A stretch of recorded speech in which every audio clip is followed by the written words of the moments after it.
আসসালামু আলাইকুম। সন্ধে সন্ধে বাংলা সাহিত্যের যে মেগা আয়োজন চলছে আমাদের আলী একাডেমি বিডির ফেসবুক পেজ এবং ইউটিউব চ্যানেলে, সে মেগা আয়োজনের আজকে ৫৫তম অতিথি হাসান আজিজুল হক এবং উপস্থাপনায় রয়েছি আমি মোহাম্মদ আলী। এ পর্বের মাধ্যমে আমরা আজিজুল হকের উপন্যাস, গল্পগ্রন্থ, ব্যক্তি ও সাহিত্য জীবন, এছাড়াও হাসান আজিজুল হক ও তার সাহিত্যকর্ম থেকে পরীক্ষায় আসা কয়েকটি প্রশ্ন ও তার উত্তর সম্পর্কে জেনে নেব। তো চলুন শুরু করছি। হাসান আজিজুল হক বাংলা সাহিত্যের একজন গুরুত্বপূর্ণ লেখক।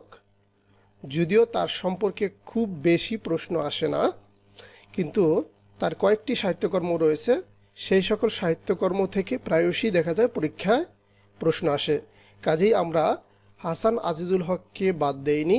হাসান আজিজুল হকের বিখ্যাত কয়েকটি উপন্যাস, গল্পগ্রন্থ এবং তার থেকে পরীক্ষায় আসা কিছু প্রশ্ন আমরা আলোচ্য টপিকে রেখেছি, যাতে করে Ali academy BD Facebook page এবং ইউটিউব চ্যানেলের শিক্ষার্থী ভাই বোনেরা হাসান আজিজুল হক থেকে যদি কোনো প্রশ্ন আসে সে সকল প্রশ্নের উত্তর করতে পারেন। তো চলুন সন্ধে সন্ধে হাসান আজিজুল হকের উপন্যাসগুলো জানার চেষ্টা করি। ছন্দটি হচ্ছে, হাসান আজিজুল হক আগুন উপেক্ষা করে শামুক বিত্তায়ন করল। দেখুন, এই একটি মাত্র লাইন যদি আপনি মনে রাখতে পারেন তাহলে হাসান আজিজুল হকের 4টি বিখ্যাত উপন্যাস আপনার মনে থাকবে। তাহলে কতবার পড়তে হবে এই ছন্দটি? 20 থেকে 25 বার পড়তে হবে। 20 থেকে 25 বার পড়তে আপনার 20 থেকে 25 সেকেন্ড সময় লাগবে। এতেই আপনার এই লাইনটি মুখস্থ হয়ে যাবার কথা। তারপর এই উপন্যাসগুলো আপনার একদমই মুখস্থ করার দরকার নেই, জাস্ট ছন্দের সাথে সাথে লাউডলি অ্যান্ড শাউটলি 5 থেকে 7 বার মিলিয়ে পড়বেন, তাহলেই পরীক্ষার হলে আপনি উত্তর করতে পারবেন। ছন্দটাই মনে রাখলেই পরীক্ষার হলে উত্তর করতে পারবেন, কারণ হচ্ছে প্রিলিমিনারি পরীক্ষায় প্রশ্ন এবং প্রশ্নের উত্তর প্রশ্নপত্রেই থাকে। জাস্ট 4টি অপশনের মধ্যে থেকে কারেক্ট উত্তরটি আপনাকে খুঁজে বের করতে হবে। যেহেতু আপনার ছন্দটি জানা আছে, সেহেতু আপনার কারেক্ট উত্তরটি খুঁজে বের করতে একদমই বেগ পেতে হবে না। তো চলুন ছন্দের সাথে সাথে আমরা উপন্যাসগুলো মিলিয়ে দেখার চেষ্টা করি।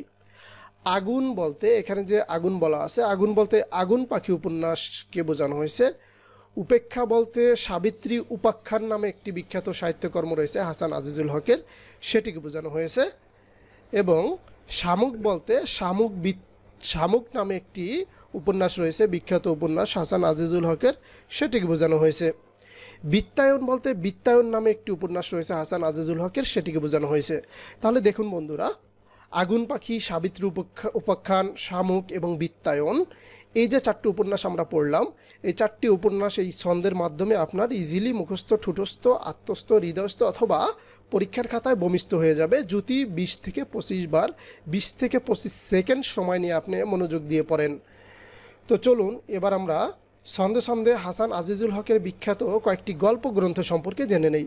হাসান আজিজুল হকের আরও বেশি গল্পগ্রন্থ ছিল, যেহেতু হাসান আজিজুল হক বাংলা সাহিত্যে হাসান আজিজুল হক থেকে খুব বেশি প্রশ্ন আসে না। দ্যাটস ওয়াই আমরা কেবল বিখ্যাত 3টি গল্পগ্রন্থই আমরা খুঁজে পেয়েছি। সেই বিখ্যাত 3টি গল্পগ্রন্থই আমাদের শিক্ষার্থী ভাই বোনদের জন্য আলোচ্য সূচিতে রেখেছি। ছন্দটি হচ্ছে, আত্মজা আমরা কি নামহীন গোত্রহীন। অর্থাৎ আত্মজা নামে এক ব্যক্তি, তাকে কেউ প্রশ্ন করছেন, আমরা কি নামহীন গোত্রহীন, অর্থাৎ আমাদের কি নাম নাই, গোত্র নাই। গোত্র বলতে বংশকে বোঝানো হয়েছে। আমরা কি নামহীন গোত্রহীন। দেখুন, এই অর্ধেক মাত্র লাইন যদি আপনি মনে রাখতে পারেন তাহলে হাসান আজিজুল হকের 3টি বিখ্যাত গল্পগ্রন্থ আজীবন আপনার মনে থাকার কথা এবং মনে থাকবে ইনশাআল্লাহ। তো চলুন ছন্দাংশের সাথে আমরা গল্পগ্রন্থগুলো মিলিয়ে পড়ার চেষ্টা করি। আত্মজা বলতে আত্মজা ও একটি করবী গাছ নামে যেই বিখ্যাত গল্পগ্রন্থ রয়েছে হাসান আজিজুল হকের, সেটিকে বোঝানো হয়েছে। এটি বিখ্যাত একটি গল্পগ্রন্থ। আমরা বলতে আমরা অপেক্ষা করছি নামে একটি গল্পগ্রন্থ রয়েছে হাসান আজিজুল হকের, সেটিকে বোঝানো হয়েছে। নামহীন গোত্রহীন বলতে নামহীন গোত্রহীন নামে বিখ্যাত একটি গল্পগ্রন্থ রয়েছে হাসান আজিজুল হকের, সেটিকে বোঝানো হয়েছে।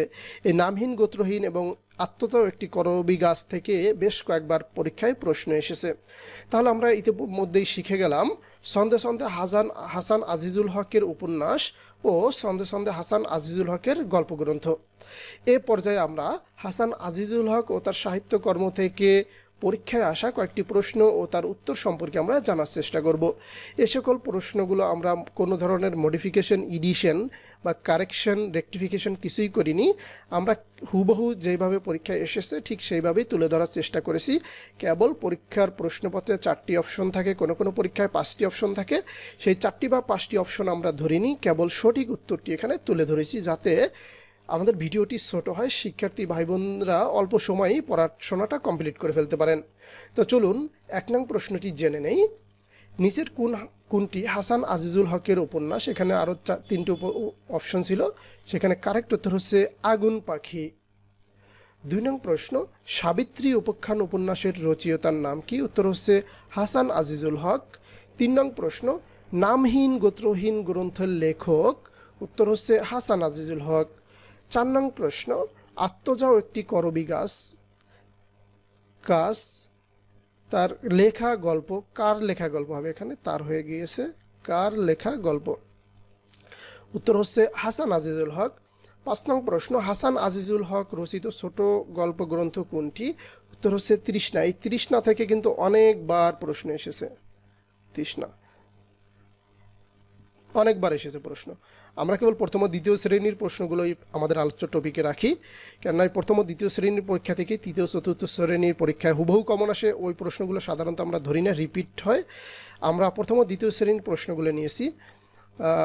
সেই ক্ষেত্রে আপনারা এই প্রথম ও দ্বিতীয় শ্রেণীর প্রশ্ন পড়লেই তৃতীয় চতুর্থ শ্রেণীর যে সকল প্রশ্ন আসে এখান থেকে হুবহু কমন পাবেন ইনশাল্লাহ। 6 নং প্রশ্ন, হাসান আজিজুল হক আদমজী সাহিত্য পুরস্কার লাভ করেন 1967 সালে। 7 নং প্রশ্ন, হাসান আজিজুল হক বাংলা একাডেমি পুরস্কার লাভ করেন 1970 সালে। 8 নং প্রশ্ন, হাসান আজিজুল হক 21শে পদক লাভ করেন 1999 সালে। 9 নং প্রশ্ন, শামুক গ্রন্থটি কোন ধরনের রচনা? উত্তর হচ্ছে উপন্যাস। 10 নং প্রশ্ন, হাসান আজিজুল হকের একটি বিখ্যাত গল্প তৃষ্ণা। তাহলে আজকে এ পর্যন্তই ছিল হাসান আজিজুল হক সম্পর্কে আলোচনা। আশা করি আমাদের ভিডিও টিউটোরিয়ালগুলো আপনাদের ভালো লাগে। যদি ভালো লেগে থাকে তাহলে শেয়ার, সাবস্ক্রাইব, কমেন্টস করতে ভুলবেন না। এছাড়াও আমাদের ভিডিওটি আপনার টাইমলাইনে শেয়ার করে রাখতে পারেন, কেননা আলী একাডেমি বিডি প্রতিনিয়তই কোনো না কোনো ভিডিও আপলোড করে। সেই ক্ষেত্রে শত শত ভিডিওর ভিড়ে আপনার কাঙ্ক্ষিত ও পছন্দের ভিডিওটা যাতে হারিয়ে না যায় সেজন্য আপনার টাইমলাইনে শেয়ার করে রাখতে পারেন। যখন আপনার প্রয়োজন হয় তখন পড়ে নেবেন, অথবা চ্যানেলটি শেয়ার করে রাখতে পারেন যাতে করে এই চ্যানেলে ঢুকে আপনার প্রয়োজনীয় শিক্ষা আহরণ করতে পারেন। সবাই ভালো থাকুন আর প্রচুর পড়াশোনা করুন। পড়াশোনার কোনো বিকল্প নেই, সাফল্যের কোনো শর্টকাট নেই।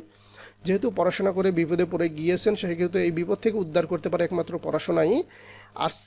আজকে হচ্ছে তারিখটা হচ্ছে 30 মে 2024। আজকে একটা পত্রিকায় আসলো রেলের যেই চতুর্থ শ্রেণীর একটা পদ, রেলের চতুর্থ শ্রেণীর একটা পদ, সেখানে প্রায় 155 জন লোক নিয়োগ পেয়েছে। সেখানে যোগ্যতা চাওয়া হয়েছে মাত্র এসএসসি মানে মেট্রিক পাস। সেখানে যারা চাকরি পেয়েছে সবাই মাস্টার্স পাস। এটা কিন্তু একটা বিপদ সংকেত। দেখুন তাহলে চতুর্থ শ্রেণী যেগুলো কায়িক শ্রম করতে হয়, একজন মাস্টার্স পাস ছেলে সেই কায়িক ছেলে বা মেয়ে সেই কায়িক শ্রম করার জন্য কয় টাকা বেতন? চতুর্থ শ্রেণী একটা চাকরিতে হয়তো 8,300 টাকা অথবা 9,200 টাকা বেসিক। সেই বেতনে চাকরি করার জন্য চাকরি নিয়েছেন একজন মাস্টার্স পাস ছেলে, একজন না, একজন দুজন না, 155 জন প্রায়। তাহলে আপনি যদি প্রচুর পড়াশোনা না করেন সেক্ষেত্রে প্রথম শ্রেণী দ্বিতীয় শ্রেণীর চাকরি পাওয়া আপনার জন্য অসম্ভব বলা চলে। আপনার পড়াশোনা করেই চাকরি পেতে হবে। তো প্রচুর পড়াশোনা করুন, এত বেশি পড়াশোনা করুন যাতে করে আপনি একাধিক চাকরি লাভ করতে পারেন। তো সবাই ভালো থাকুন আর পড়াশোনার সাথেই থাকুন।